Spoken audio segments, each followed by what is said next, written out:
المعتصمين هناك في التحرير نظام شمامين وبلطجية، بمعنى اصح شمامين وبلطجية.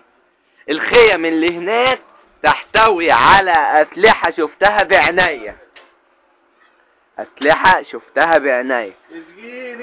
وهناك بالنسبة بقى لخيم الالتراس، بس ولا التراس اهلاوي ولا زملكاوي، تحت مسمى التراس فريدم.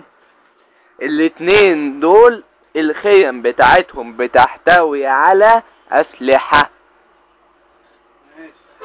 هنا اللي بره واللي جوه.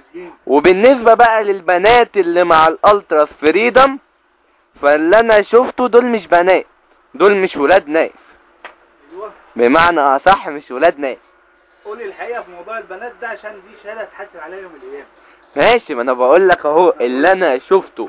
البنات اللي انا شفتها في البنات اللي انا شفتها في الخيام، مش اللي بره الخيام، في الخيام، دول مش بنات. بمعنى اصح بقى جائلين. باع جائلين.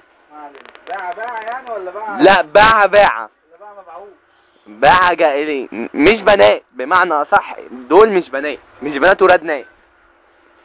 ازاي يعتصموا؟ انما اللي واقفين بيهتفوا بره ومش بيعتصموا، واللي هم بره الواجهة، دول ناس محترمين وبنات محترمة، وكل الناس اللي هناك محترمين الا اللي في الخيام. وبالنسبة لعبود اللي هناك اللي الناس كلها عرفته، دوت شمام بتاع مجلس الوزراء. بتاع مجلس الوزراء. بتاع الكورة. بتاع الكورة. يا نهار ابيض. اهو دوت شمام. بمعنى غير بذر. لا، ببذر. بمعنى اصح دول عشان اللي عايزين يطلبوا. انا ضد العسكر من الاخر، انا ضد العسكر. انما في الاعتصام اللي هناك ده مش هينفع. اللي هناك مجموعة شمامين، واللي انا شفته بعيني ما شفتوش بعيني، اللي اتقال لي هناك. لا ما لناش دعوه باللي اتقال لك، احنا اللي خلينا في اللي انت شفته بعينك. ماشي، اللي شفته بعيني ده اللي انا قلته بس.